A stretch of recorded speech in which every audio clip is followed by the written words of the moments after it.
Hello there everybody, today we're talking about the Dragon Ball Super full manga chapter 68, Granola, the Survivor.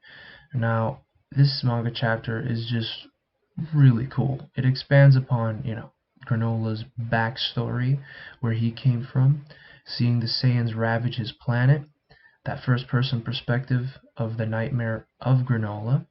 We see a great ape just kind of peek its massive head through the hole in the wall, through the hole in the ceiling, excuse me.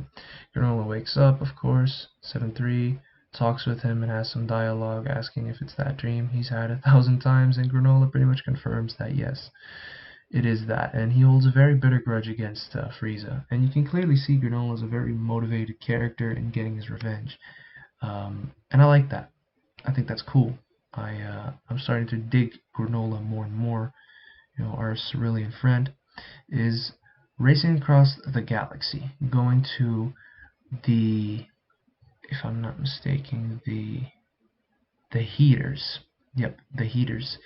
Those are those weird guys that have been shown in the trailer with those extravagant clothing on. They kind of look like space pirates. I'm not too big of a fan of their designs, but I'm pretty sure they won't play that big of a role into it all.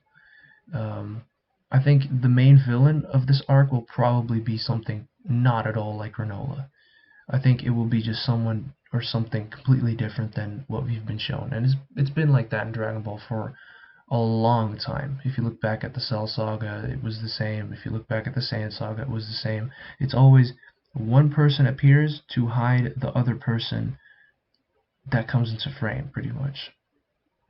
The actual person that really matters, the real threat. Which is nice. I like that about Dragon Ball. It keeps things, ambiguous and mysterious in the beginning. So then we have Goku chasing down the Oracle Fish. He eventually manages to grab it, as you can see. And Whis is basically telling him, the Oracle Fish that, you gotta catch him or yeah, you're gonna have some bad luck. So Goku really does take that to heart and he catches the fish. Um, and this is funny. That fish gets insomnia. Really? That's hilarious.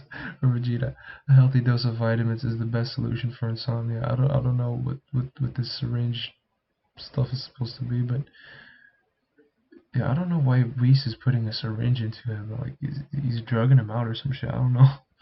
That's weird. Indeed, once in a great while. Keeps floating even while asleep. The Oracle Fish is suffering from lack of sleep. Is a bad omen for the future. So there you have it. And Vegeta's all shocked because if we says something, everyone is very convinced.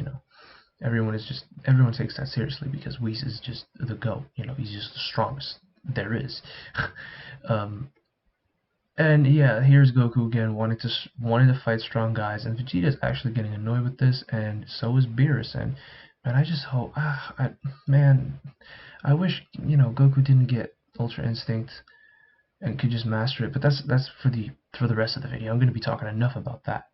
So we see here that Beerus is basically mad at Goku because he got abused by Zeno last time. So that was a little funny interaction, but it stays at that. Let's get into the fight with Whis versus Ultra Instinct Goku, which is a really cool bunch of panels here. I like the way Toyotaro is drawing these characters. Very cool, very beautiful scenery, just amazing all around.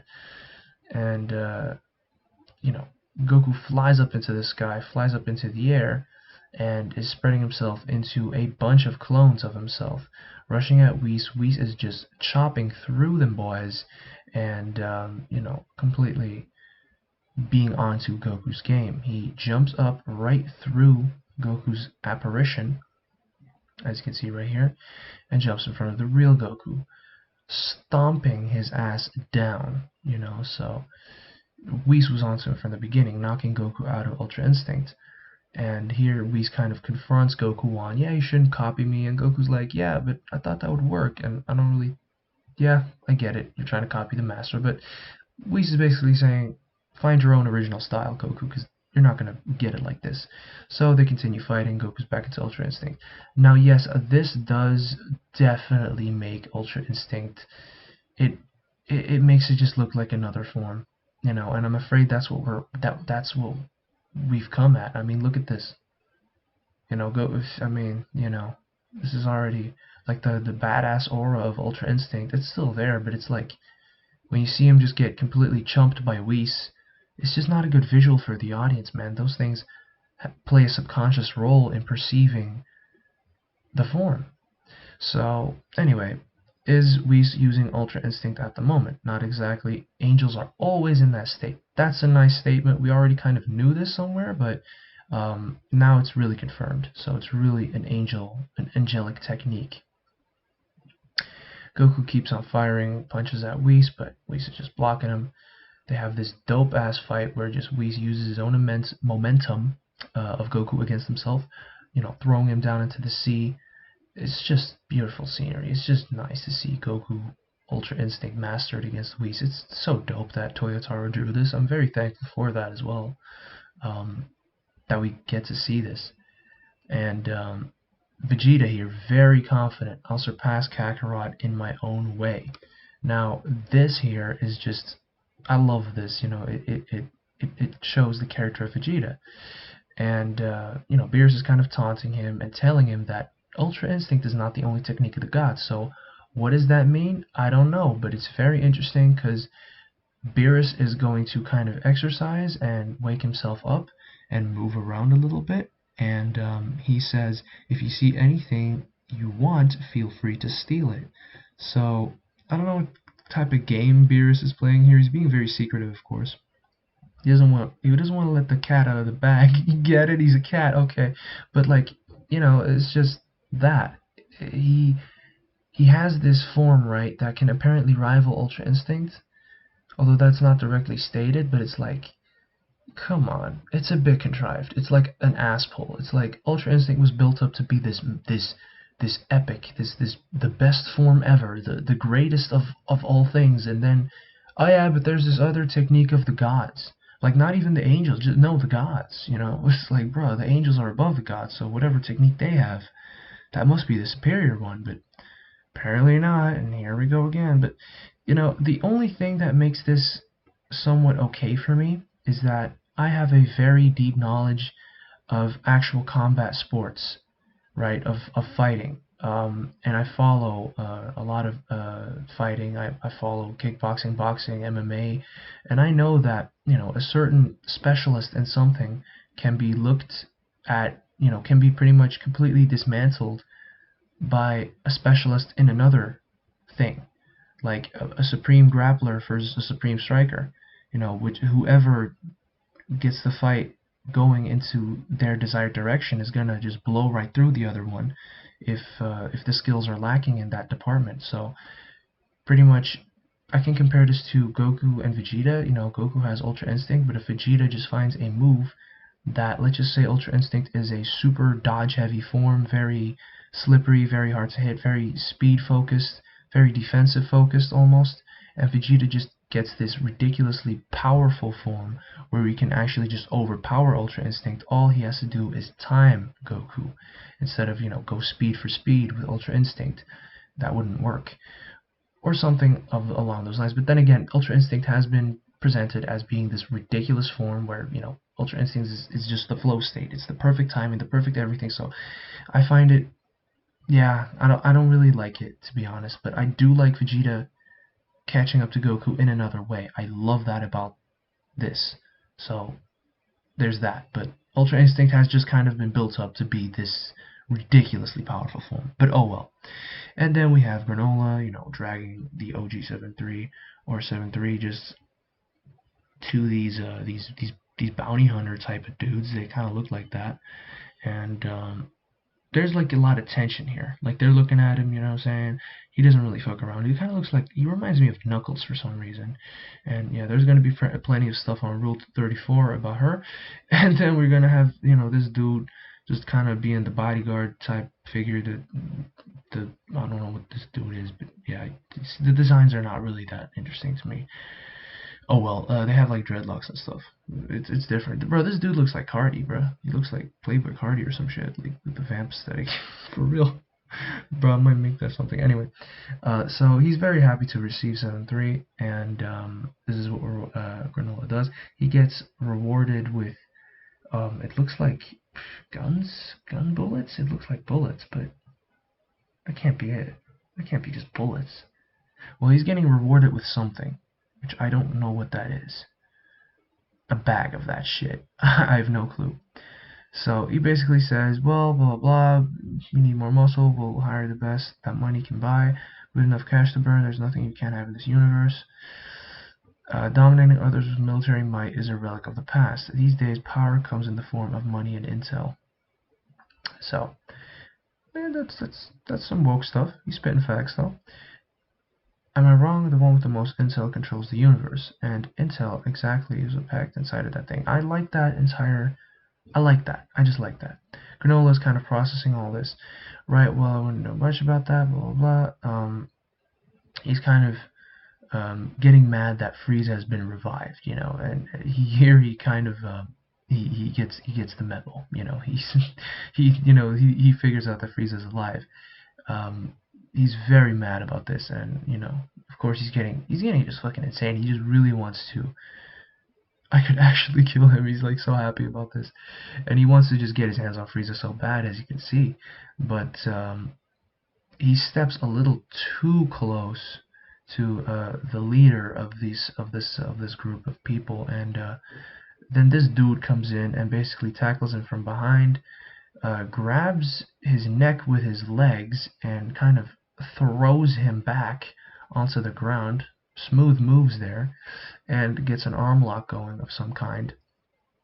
Now, technically, I think not. It's pretty difficult to get out of that. Yeah, but anyway, he's got the arm lock kind of pretty much, you know, sturdy, and you know, he's basically defending his boss, and yeah, he knows that Granola doesn't like Frieza, but you know, he basically informs Granola that Frieza has now just gotten power beyond what he can handle, and he should basically just kind of chill the fuck out. So there is that. And Granola is not really digging any of this. He's very mad, and he's bent on getting his revenge. Now, here he does admit our friend Granola has gotten crazy strong, and the power has gone to his head. Well, he's gotten crazy strong in terms of these guys, but in terms of, you know, the fighters that we know, and the actual Dragon Ball Z story, like Frieza, Granola, I think, would get completely bitch smacked by Frieza. And I would like to see that fight. To kind of have Granola rush into battle and think that he can win against Frieza, but Frieza just completely destroys him, and he ends up almost killing him, but Granola just makes it out alive. I think a little confrontation like that, to get like some more Frieza moments, just more Frieza being a badass, that's always welcome. You know, I really enjoy Frieza's character, even though there's no real good reason for him to be that strong, or there's any real good reason for him to kind of be in the story altogether, because he's basically just a villain and he shouldn't be there, he should be dead. But he's so dope, I can't deny that. You know, he's the Joker of Dragon Ball. So, and here, Granola apparently gets assaulted by these guys. You know, he's hiding on an asteroid. It's kind of setting him up, and this happens. They burn or something. They're getting shot from all type of directions. Not burned. They're getting shot, and there's Granola sniping him up from the bottom. So I'm really enjoying this Granola guy, and he's blind in one eye, so that's a nice little detail to his character, you know. But he does look a little bit too angel-esque. He looks too angel-y, in my opinion, man. Like don't make him look as much of like that much of an angel, bro. Like make him look a little different, bro. Like I don't know. And apparently it had something to do with these little things that he was carrying, that he got, you know, that he was harboring onto. So all in all, you know, the Oracle Fish says the strongest warrior will soon rise up. Balance shifting Universe 7. So I'm very curious to who this strongest warrior is. I know it's not Granola. Pretty certain that it's not Granola. So yeah, this is just me kind of giving my thoughts of the manga chapter in general, because it's kind of like, this is getting interesting, you know what I mean? This is just, it's really nice. Here's also some more info about Cerealians. Cerealians' right eyes are especially adapted to sniping, and Granola's abilities are cut above the rest, which is nice. Granola's like this the sniper, pretty much. But I mean, yeah, you can be whatever. You're gonna get destroyed by fighters like Frieza, so it doesn't matter how good you can snipe. So that was really the manga chapter. Very enjoyable, very cool. It expanded the lore of Dragon Ball so much, and I appreciate that always, and I will always appreciate that whenever lore does get expanded, and it definitely did that, and it gave us fucking Goku versus Whis. Like, that's dope. That is amazing. We have Bardock and Ultra Instinct Goku versus Whis in the same chapter. Like, how can you not absolutely adore that? You know, that's just too dope.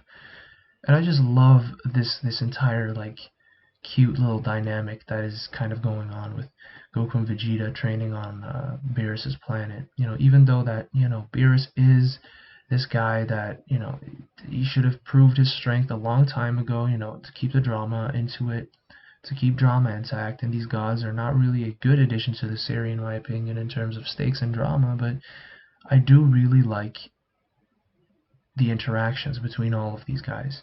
It's just showing us that Goku and Vegeta have come this far in their journeys as martial artists. So with that said, that's pretty much it for me. That's kind of me covering the manga chapter. I'm very curious to where this is going to go. Maybe next manga chapter we might get a little bit more intel on who this strongest warrior in the universe is. I don't think we will. I think maybe next chapter we will get that revealed. But yeah, again, I'm getting kind of baby vibes because of Granola's past with the Saiyans. So that's it. Thank you a lot for watching, and I wish you a great day. It's like dark months out here. The winter, it can be pretty depressing. So I highly recommend you go within and kind of see what is present there. How do you feel when you are on your own and by yourself, and see how you can improve that state of being, because that's a very important state of being, to be able to be alone with yourself and be comfortable. So that's definitely something I recommend for anyone, especially during this corona thing, this COVID situation. That's really all we can do. And if you think about it, that's kind of all you need, really. So thank you a lot for watching, and I'll see you in the next video. Bye-bye.